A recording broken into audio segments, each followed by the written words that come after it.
Sumigaw siguro yan at inutusan si Jiang na tumayo sa likod ng klase. Ulo'y taas, dibdib labas, tiyan pasok, at puwetan palabas. Habang ginagawa ito ni Jiang, nagbiro siya kung paano niya mailalabas ang puwitan niya kung nakadikit naman siya sa pader.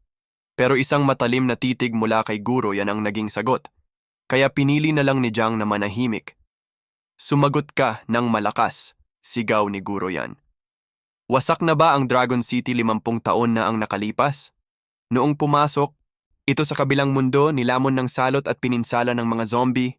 Naalala ni guro yan ang kasunod, pagkatapos ng sakuna ng mga zombie, dumating ang makapal na ulap.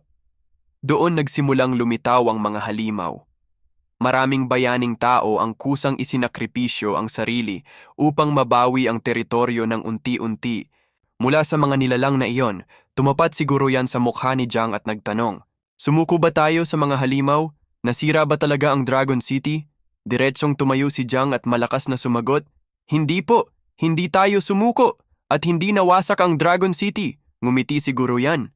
Kapag nawala ang ulap, ang ating hukbong bakal ay sasalakay na parang mga tigre na bumababa mula sa bundok. Ipapalaganap natin ang kultura ng mundo sa kabilang daigdig. Hindi tayo kayang wasakin ng mga halimaw. Nagsimulang mag-ingay ang buong klase. Isa sa mga estudyante ang sumigaw, "Tama siguro yan. Tayong mga taga-mundo ang pinakamabangis sa lahat." Nag-apoy ang damdamin ng buong klase. "Wawasakin natin ang kabilang mundo." Tumayo ang class representative, si Zuo Hayorin. "Kaya, dapat mag-aral tayong mabuti magsanay para maging superhuman at mag-ambag sa pagbangon ng Dragon City." Pinandilatan niya si Jiang. "Siyempre may ilan lang naman na duwag." Naguluhan si Jiang. Tinutukoy ba siya nito? Ang Dragon City ay mananalo, ang mundo ay mananalo. Buong klase ay sumigaw ng panalo, maliban sa isang estudyanteng may kulay rosas ang buhok. Tuwang-tuwa ang mga babae sa class rep, guwapo raw at matalino. Pero may isang nagsabing si Jiang ay bagsak na ngayon, palaging natutulog sa klase. May nangyaring mali sa kanyang pagsasanay, bulong ng isa. Malubha ang natamong pinsala kaya bumagsak mula una hanggang huli sa klase. Pero hindi pa rin tama na isumpa niya ang pagkawasak ng Dragon City, dagdag ng isa. Tahimik si Jiang, pero sa loob niya, bumalik ang alaala noong nakaraang buhay niya. Nasaktan siya ng class rep mismo kaya hindi siya nakakuha ng entrance exam. Ngunit nang pumutok ang digmaan sa tunay na sibilisadong lahi, tumakbo ang class rep, lumuhod sa halimaw at ibinenta ang lahat ng impormasyon. Dahil sa galit, biglang kumislap ang mga mata ni Jiang. Tumayo siya, ngumiti ng may pangungutya at, "Yumuko, salamat sa inyong aral, class rep guro yan. Mula ngayon, buong puso kong isasakripisyo ang sarili ko para sa Dragon City." Natuwa si guro yan. "Matuto ka sa class rep. Pumunta ka sa likod at gawin ang Dragon Hibernation stance hanggang matapos ang klase." "Masusunod po," sagot ni Jiang.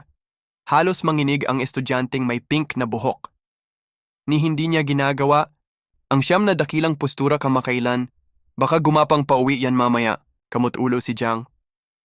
"Nakalimutan ko na tong Dragon Hibernation stance. Lipas na kasi to sa bangungot ko." Nagtawanan ang mga kaklase. "Akala ko ba malupit siguro yan? Masyado yatang magaan ang parusa." "Uy, ang galing umarte ni Jiang ha? Tingnan natin kung sino ang gagapang mamaya." "Huwag ka nang magpanggap. Magmakaawa ka na lang," napangisi si Zuo Hayorin. "Itong si Jiang, bulok talaga sa klase. Deserve niya yan." Ngunit biglang ngumiti si Jiang. Tumapak siya ng kaliwang paa sa harap, kanan sa likod. Tiniklop ang kanang kamay sa likod at kaliwa sa harap, at ganap na isinagawa ang Dragon Hibernation stance. Sumabay ang ihip ng hangin sa kurtina. Tumahimik ang buong silid, napamangha siguro yan. Maging ang mga kaklase na tumatawa kanina ay napatigil. Mas magaling pa sa class rep, bulalas ng isa. "Panaginip ba to? Nagdurugo ilong ko." Ginagamit niya ang buhay niya para magpanggap. Di yan tatagal ng 1 minuto. Humingi ng paumanhin si Jiang. "Pasensya na po, guro yan. Matagal ko na pong di ginamit ang stance. Na to, aayusin ko pa po." Tahimik lang siguro yan at bumalik sa lektura. 3 estudyante ang napabulalas, Parang pagbangon niya, mas gumaling siya, pati sa pagpapanggap.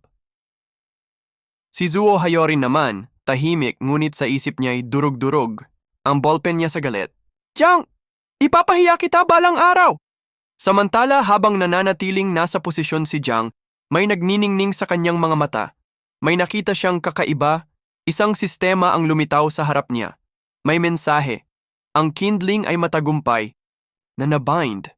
Nakumpirma na ang katauhan ng host, Jiang, ang fire relayer.